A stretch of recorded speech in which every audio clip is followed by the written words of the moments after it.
Quand on dit mystère et boule de gomme, cette expression, eh bien la boule de gomme, c'est de la gomme arabique.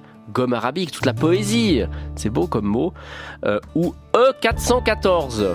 C'est moins poétique, mais c'est encore et toujours de la gomme arabique. C'est surreprésenté dans notre société. Dentifrice, eh ben, il y a de la gomme arabique. Bonbons, il y a de la gomme arabique. Crème de jour, mousse de soin du visage pour ceux qui ont une mauvaise peau. Médicaments en capsule, gomme arabique, explosif, tout le monde a de l'explosif à la maison, gomme arabique. Il y en a partout, même dans les boissons gazeuses, même dans une boisson gazeuse très connue, qui a de la caféine dedans, si vous voyez, eh bien il leur faut de la gomme arabique. Et on n'a pas réussi à totalement copier synthétiquement cette gomme, et c'est extraordinaire. Pourquoi est-ce qu'on l'utilise partout ? Oui, c'est une bonne question, mais surtout, d'où viens-tu, ô toi, gomme arabique ? Eh bien, tu viens de cet acacia qui est devant vous. Touchez-le de vos doigts nus. Touchez son tronc rugueux. Communiez avec l'arbre. C'est un acacia sénégal. C'est son espèce. Il représente 80% de la production de gomme mise sur le marché. C'est un arbre qui vit très bien dans l'écosystème aride, comme la Mauritanie. Et c'est un bel arbre, assez grand, étendu, avec des toutes petites feuilles vertes. Il y a des cosses qui pendouillent. Ça lui donne un côté un peu vulgaire, mais on l'aime quand même. Mais la gomme arabique ne vient pas de ces gosses, ces cosses.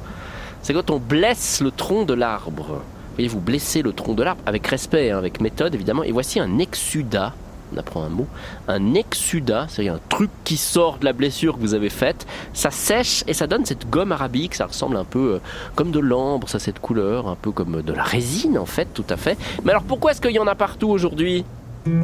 Eh ben parce qu'elle a des propriétés naturelles extraordinaires. C'est un épaississant, c'est un stabilisant. Donc quand on fait une mousse, un nappage, c'est parfait. Et ça stabilise aussi les arômes, notamment dans les boissons en poudre, dans les médicaments en poudre ou dans les soupes lyophilisées.